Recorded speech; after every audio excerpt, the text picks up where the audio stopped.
I'm Katherine Johnson, 55 years old. I'm a divorced wedding planner who split up with my husband 10 years ago. For 7 years before the divorce, my husband and daughter continually ignored me. As soon as she graduated from college, my daughter started living on her own.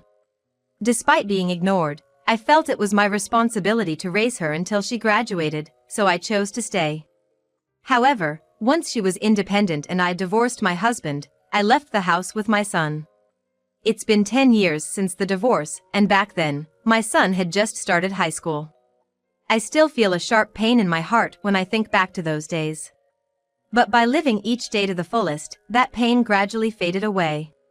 Now, a name I hadn't seen in 10 years suddenly appeared on my phone. Hello? You still sound as dreary as ever. A voice filled with disdain responded. It was my ex-husband.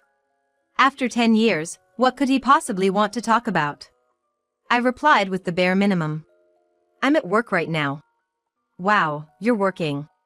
Lucky, someone actually hired you. My ex-husband always looked down on me. Maybe it was his chauvinism, needing to feel superior. In reality, he never contributed financially, indulging in gambling and debts while I worked to make ends meet. Remembering this makes my blood boil. I wanted to hang up immediately. But he's reaching out after 10 years. It must mean something. Suppressing my emotions, I continued the conversation. What do you want? I didn't want to raise my voice while working. Just calmly and in short words. He then began talking about his own needs again. Mireille is getting married. It'll look bad without a mother. Come back just for that. This was typical of my ex-husband. He was such a bastard, concerned only about appearances. Even after 10 years, he still cared about such things, trying to involve his ex-wife. Despite everything, Mireille, now 32, is still my daughter. I've never stopped thinking about her. Even though I was ignored for 7 years. But considering our past, I couldn't just agree to his request because he said so. I can't help but hesitate to meet the owner of this voice I haven't heard in a while. Does she agree to this? He asked this as if it's the most natural thing. What kind of person is this man who demands this as if it doesn't matter? What? Agree to what? Does she agree to have your ex-wife, whom you ignored and divorced, attend their wedding? Does this man really not understand? His response made everything clear. Can't you just listen to me? A divorced couple attending their daughter's wedding sounds quite good, doesn't it?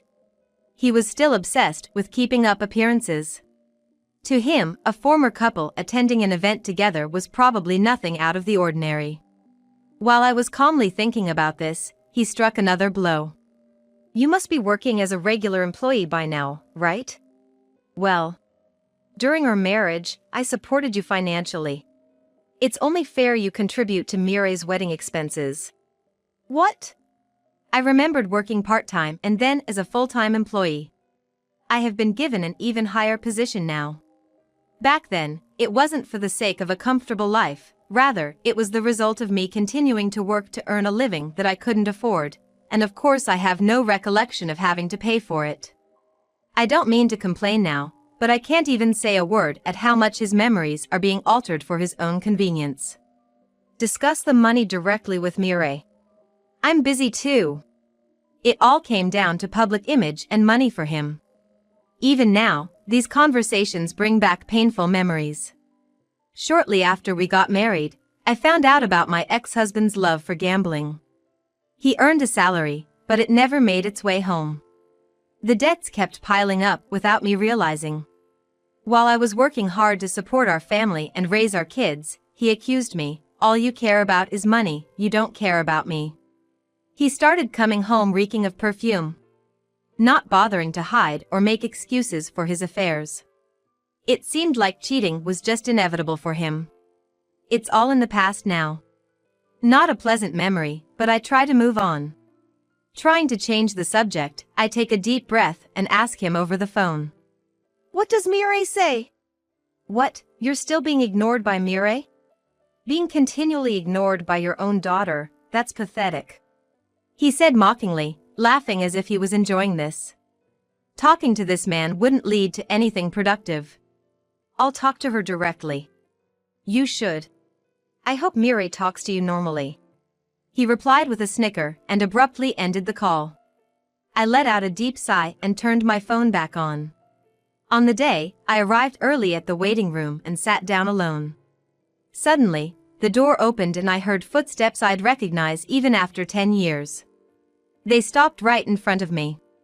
Why are you sitting here? What? There's no place for a mother who abandoned her child. His unnecessarily loud voice echoed in the small room. What do you mean? You heard it from Mireille, didn't you? What? There's no seat for a mother who hasn't properly talked to her daughter for 17 years. You're not wanted here. His words, spat out with a triumphant laugh, were predictable. I could imagine his expression without even looking. He must have been picturing a mother rejected by her daughter, after hinting at a joint appearance by the divorced couple over a phone call after 10 years. Such a typical move of his. Unaware that I'm thinking this, he continues his verbal attack, but inside, I can't stop laughing. Suppressing my emotions, I respond solemnly. I was just so curious. What? I was so curious, I just had to come. What? You're curious about your daughter's wedding after being ignored for 7 years and out of touch for 10? He says, laughing. Man, are you some kind of masochist? I paid some money, so let me have a peek. No way. Mireille doesn't care about you at all. You're just a wallet. He laughed uncontrollably, holding his stomach. Amidst his laughter, I asked him. Hey. What? What time is it? What? It's 11:30. Wasn't the ceremony supposed to start at 11? What? Even my ex-husband seemed to question why we were 30 minutes late. He started messaging Mireille. I've sent Mireille a message, just waiting for a reply now. He said, flopping onto a sofa. After a while, there was a soft knock. My ex-husband responded gruffly, and 2 figures slid into the room. Mireille and my son Ethan. My ex-husband, looking puzzled, addressed them. Mireille, why are you dressed like that? Mireille, who should have been dressed as a bride, was wearing a regular dress. Ethan, too, was casually dressed in a jacket and pants. And there I was, in my plain pantsuit. Looking baffled, my ex-husband asked Mireille with a blank expression the same question again. Mireille casually replied, What are you talking about? My wedding's already over. What? The wedding's over? Yes. What do you mean it's over? I don't understand. It's over means it's over, just like that. Right, Mom? Mireille said, smiling at me. Ethan and I returned her smile. My ex-husband looked at us as if he couldn't believe what he was seeing. Hey! What do you mean it's over? Do you know something about this? He demanded, turning to me. It's just as Mireille said. What? Like I said before, the 3 of us and the other family had the ceremony in Hawaii without you. Mireille calmly explained the main points to her father. His voice rose an octave in his flustered state. What? Hawaii? Mom helped us out, you didn't contribute a penny. Why would we want someone like you at the wedding? Of course, we wanted Mom there. Mireille added, stunning her father. My ex-husband, grasping at straws, asked. Then what's this today? Why are we all gathered in the wedding venue's waiting room? Mireille's eyes flickered as she looked at her father. Then coldly said, It's to cut ties with you. My ex-husband trembled slightly as he spoke. What do you mean by cutting ties with me? You ignored her with me for 7 years and then she left us. He clearly didn't expect such treatment from his daughter, whom he thought was on his side. He was visibly shocked. But Mireille was relentless. What? You didn't just ignore Mom, you ignored me and Ethan too. What? I wasn't ignoring Mom with you. I find it disgusting to be associated with a man who ignored his family, had an affair, and had a child out of wedlock. What? My ex-husband gasped at Mireille's words. He stared at her, his expression blank. In the dead silence, Mireille started talking. The reason I didn't talk to Mom was to keep an eye on you. What? You neglected your family for gambling and debts, had an affair, even had a love child. And you hit Mom behind our backs, didn't you? What? You thought we didn't notice? Any middle schooler would understand that. And when Ethan and I were nice to Mom, you hit her even more, didn't you? My ex-husband glared at me. You. I didn't do anything. It was you who didn't bother to hide your actions, even in front of the kids. What? He must have thought I turned my children against him. I never did that. Any action I took could have backfired on the children. I wanted to avoid that at all costs. That's why I never confide in anyone about his actions. Looking back, maybe I should have secretly sought help. But back then, I was overwhelmed. I thought if I just endured, it would be enough. But my children didn't accept that. They each, in their own way, wanted to help and became involved. I knew you were abusing Mom since I was in elementary school.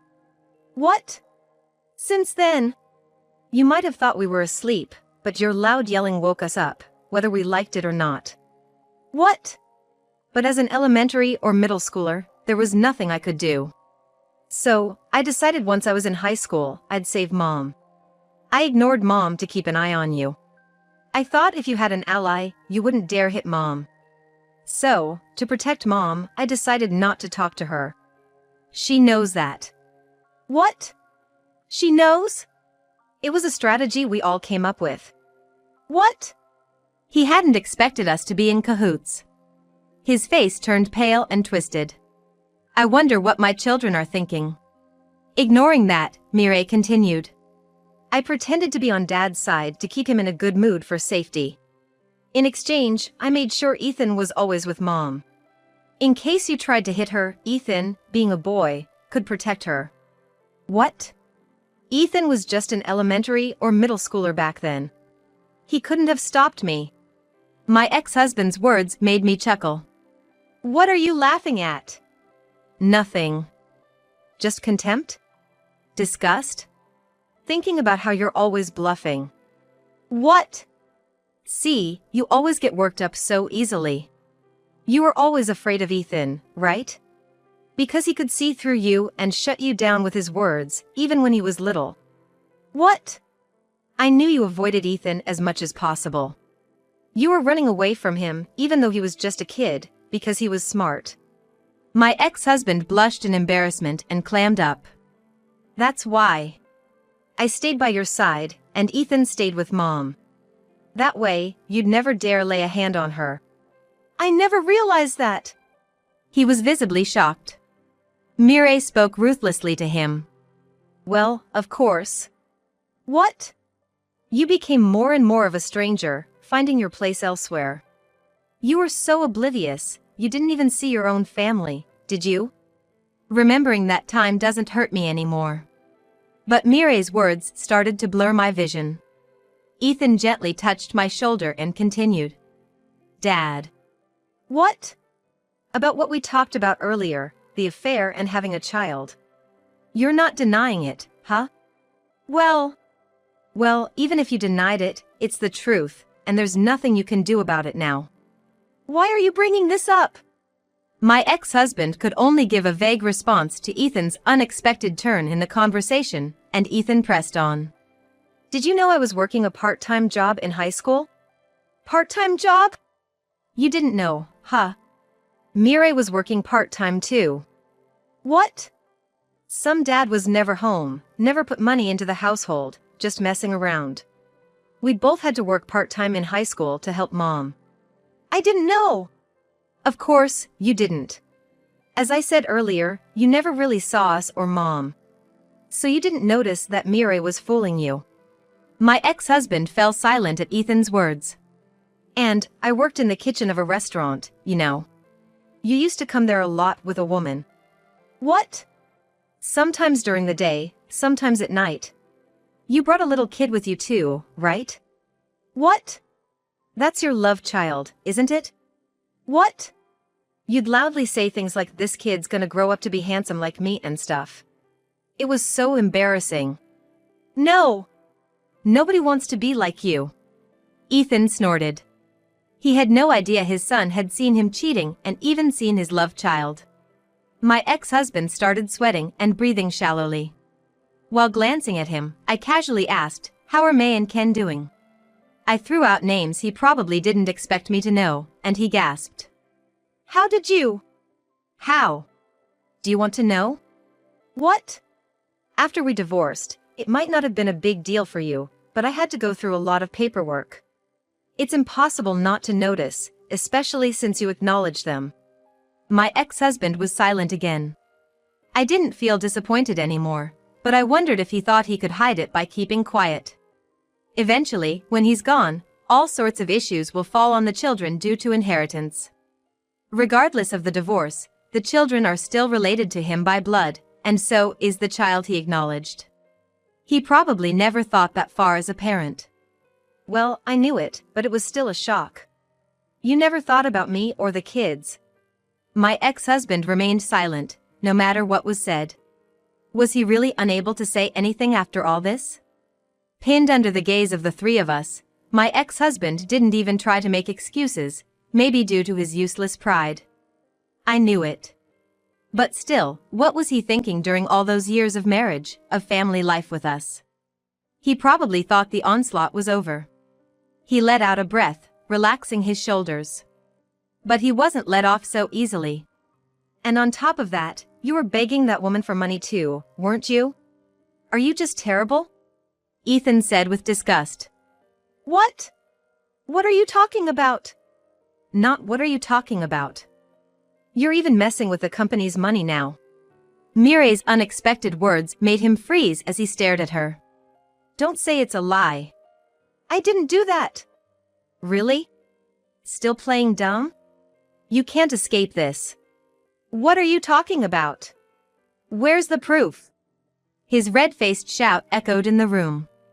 Ethan doused his fire with a cool reply. "What? You left evidence everywhere, blatantly in the company's books." "What?" His face was drained of color.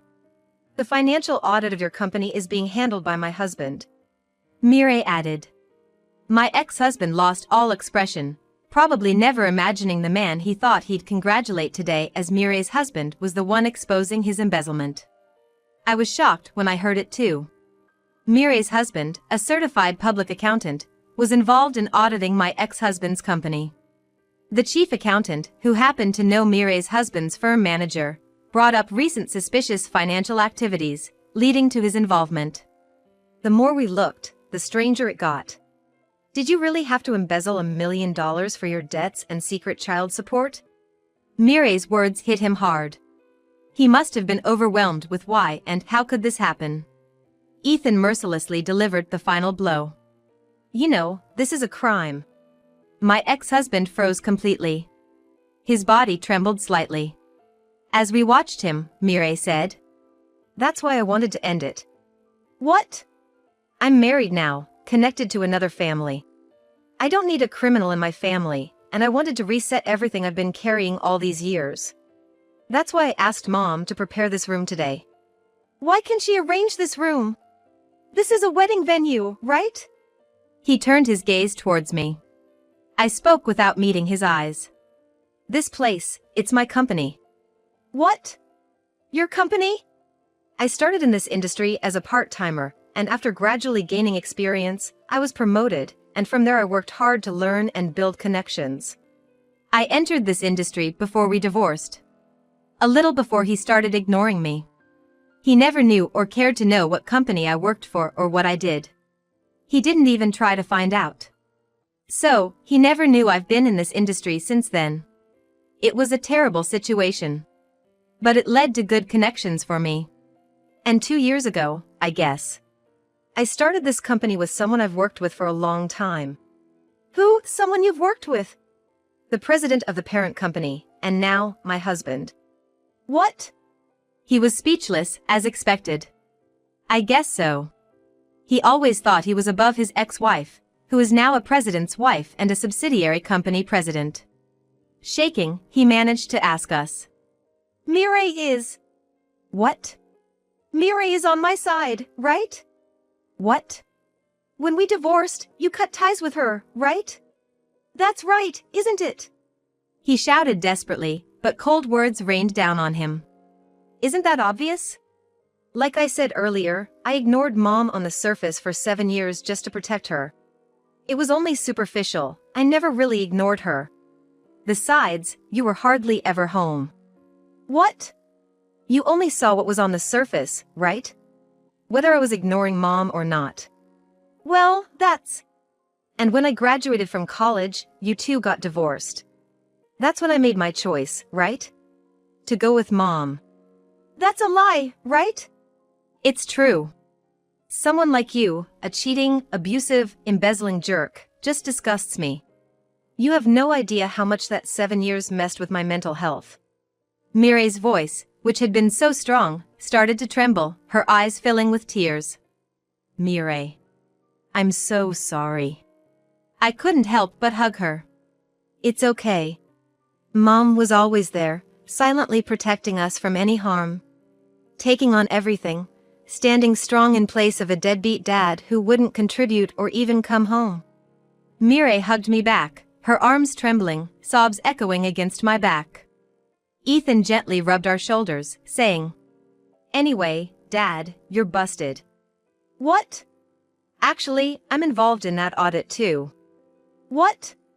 I'm a certified public accountant now, working under Mireille's husband. You mean, you're with her husband's firm? Yep, so I know all about your dirty deeds. I've been looking back, and it's been going on for quite a while, hasn't it? It's more than just $1 million, right? What? Really? Well, what you spent it on isn't my concern, but the fact you used someone else's money doesn't change. My ex-husband fell silent. At that, I pulled out my phone and quickly sent a message to my husband. A few minutes later, there was a knock at the door. Several men approached my ex-husband in silence as he responded. What must he be thinking? He hesitantly put out his handcuffed wrists. I averted my gaze. The soft click of the handcuffs echoed. Since then, my ex-husband has been cooperating with the police investigation. During this, they discovered he had been abusing the child he had with his mistress. Of course, he was rearrested. And the mistress too. The child, still in middle school, is now in a child protective facility, the police informed me. Hearing this, Ethan had an indescribable look on his face. Something wrong? Well, Mom might not like it, but... I want to meet that kid. What? I knew Ethan often saw those three at his part-time job. I thought it might be a sentiment, but he said, if I had noticed something back then, maybe that kid wouldn't have been hurt. Ethan seemed to feel responsible for what had happened. Also, yeah, you may not like it, but he's technically my brother, right? Ethan said, looking away. Perhaps since that time 10 years ago, he had felt a vague sense of brotherhood towards the little boy. Indeed, he's all alone now. Yeah. Honestly, I didn't feel great about it. That child was the result of betrayal. But he's alive and growing. I've made my kids go through unnecessary hardships. Part of that responsibility is undeniably mine. So, let's do what I can now. Shall we go meet him sometime? Ethan's face lit up with a smile. How the boy would react or receive this, I don't know. But I want to see the smiles of the children around me as much as possible. I gently stroked Ethan's head. To move forward, I'll ask someone who knows. I took out my phone, opened my history, tapped the name of someone important, and listened to the dial tone.